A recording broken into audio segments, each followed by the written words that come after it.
second paper is of Miss Prakrit Goswami.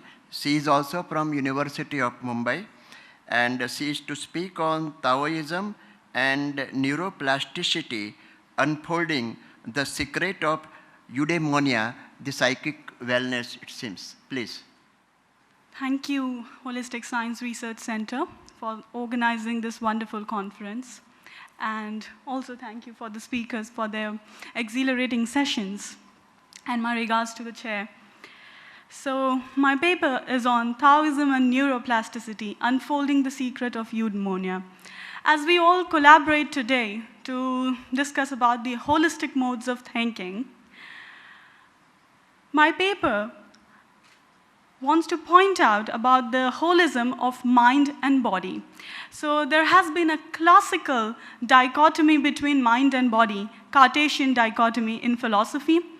And as we observe in the scientific realm, the mind is always been reduced to a physical entity. So my paper challenges that by keeping intact the intangibility of the abstractness of mind, can mind and physical realm still be united? So the focus of the research is on the merger between Taoism and neuroplasticity. As we know, the Taoism is a philosophy that emerged in 4th century, thousands of years back. So it's a merger between past and the future of neuroscience. So neuroscience is a field of medical science which vouches for systemic healing. Now, systemic healing is a field in which, against the regular concept of medication, where you look at the symptoms of the illness and then proceed with the treatment, systemic healing takes into account the overall well-being of the person. So it includes the psyche and it includes the soma. So psychosomatic disorders and every other aspect of health. So it concentrates on overall wellness. So the concept of eudemonia is a Greek word which means welfare, or in broader sense of term, it means overall welfare that includes all aspects of human welfare. So I found Taoism is a comprehensive value system. The way of Tao also accounts for psychosomatic well-being in a very striking way. So the 3 main areas of research include, my paper focuses first on discarding the mind-body dichotomy and the mental constancy concept. So I believe we all have heard that after a particular age, the brain stops developing.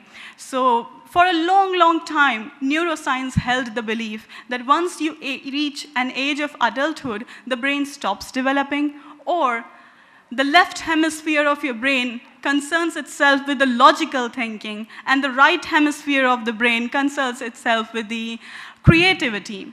But this is the concept of mental constancy, that we compartmentalize brain into particular functions and strictly rigidize it, that it works accordingly. But neuroscience challenges that. And so does Taoism. Second aspect of the paper interlinks individual with the cosmos. So you have to see individual as the part of the cosmos and not a separate unit. And thus, we move towards eudemonia by presenting an apparatus that aligns your body with your thoughts with your conscious spirit, and your abstract with concrete, and individual with cosmos. So the abstract germinal thoughts of Tao has been aligned with the measurable evidence that neuroscience today presents to you. So this is very technical aspect, how neuroscience is actually neuroplasticity, challenging mental constancy.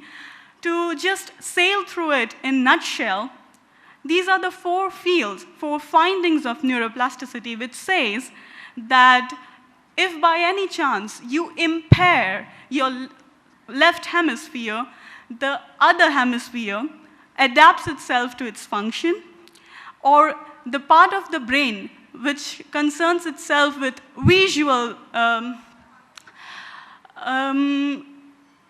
thinking about the visual evidences also reforms the auditorial functions. Third, neuroscience or your brain expands itself to perform functions which are not usually performed by the brain. And fourth, if you impair a part of your brain, the other part of the brain adapts itself to work for it. For example, in an accident, there was a man who lost his logical thinking capabilities because he lost the left side of his hemisphere, but he experienced no discomfort in solving logical problems because the right hemisphere adapted itself. So mental constancy is an outdated concept, and change is the only reality. So neuroplasticity tells you that your brain continues to adapt itself, the synapses continues to adapt itself all through the life. Whenever you inculcate a new piece of information in your brain, the brain expands and inherits that information. We find a similar concept in Tao, in which Taoism comes from Lao Tzu's Tao Te Ching, or a collection of sutras or aphoristic verses. So it's very cryptic. So the verse says that the highest good or the essence of universe is change. It's like water. It never stays constant. So change is the only reality, and constancy is the myth that we allow ourselves to believe. Second interlink I found is, as we know, Taoism is concerned with yin and yang, which are two opposites which form the universe, the perceivable universe that we observe. So the yin and yang are complementary, they're not opposites. Our job is to present themselves as complementary. So everything that you find opposites in your world, which is mental or physical, abstract or concrete, dark or light, good or bad, are actually part of the same unit. So mental and physical, the distinction that you find in your mind and body, are actually the part of single comprehensive system. This is the diagram that presents the Tai Chi, which is the combination of yin and yang.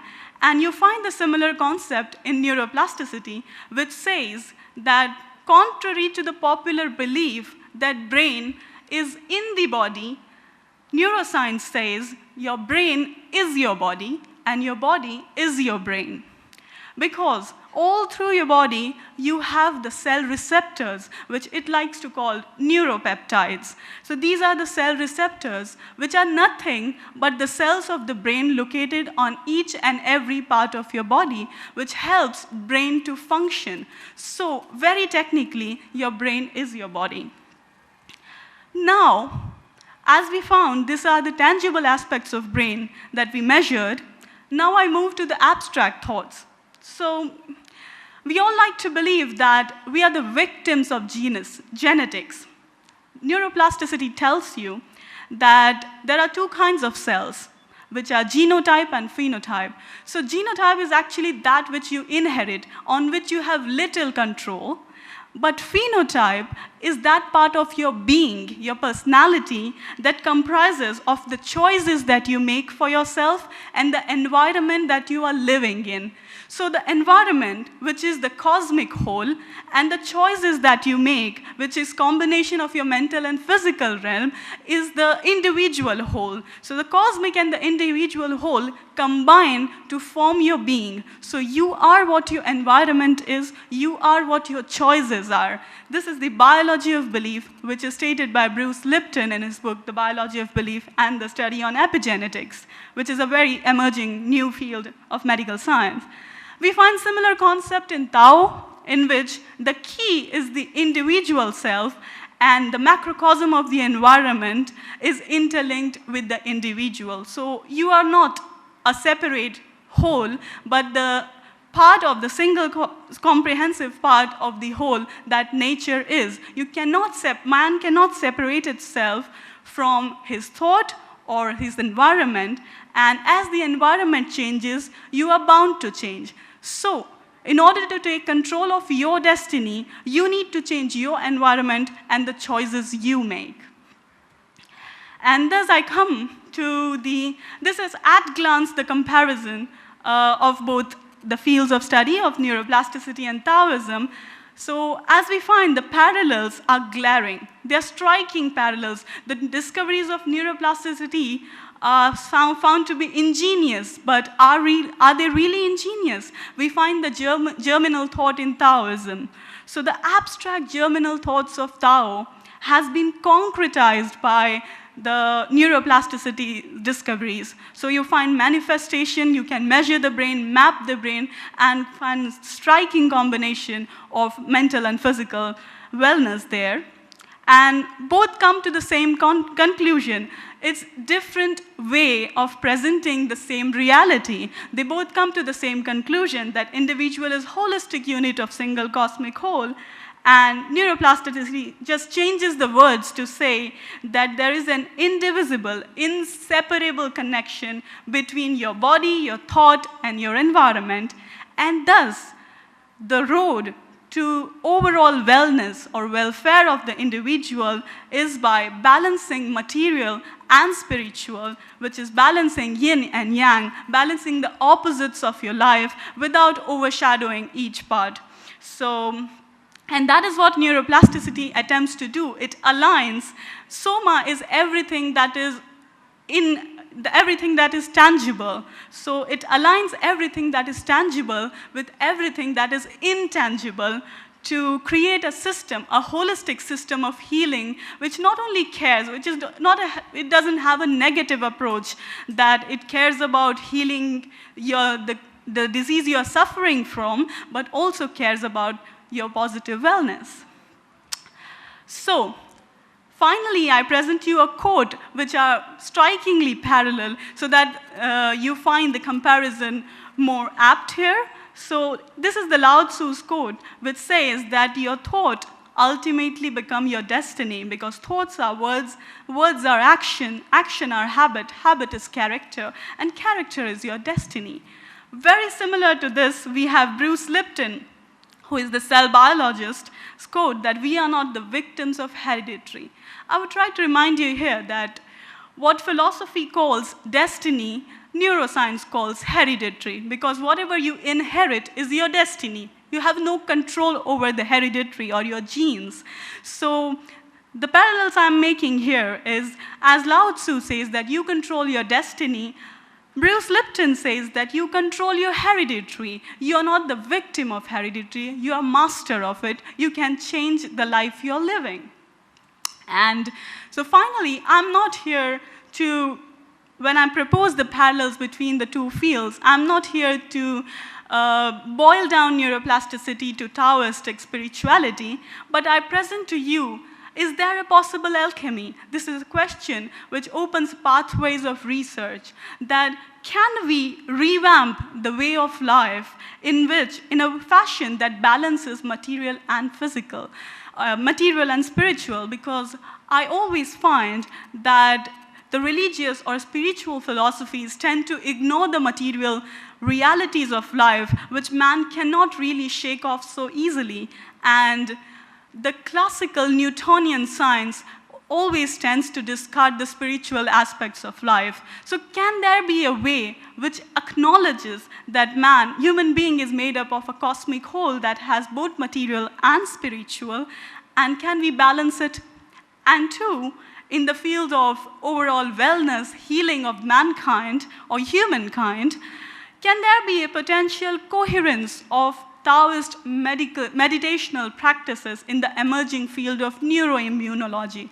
I'm not going into the details. The paper, for anyone who is interested, the paper has details of what is neuroimmunology. It's an emerging field, combination of many medical fields together, but it has a novel way of treating, which takes up a systemic approach to treat illness. So can we include the ancient wisdom of Tao and the meditational practices of Tao to create a coherence, a system of healing that accounts for your psyche, your spirit, and your body as a comprehensive whole?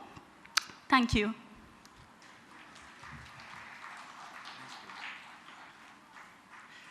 Thank you, Ms. Goswami, for presenting a very good paper.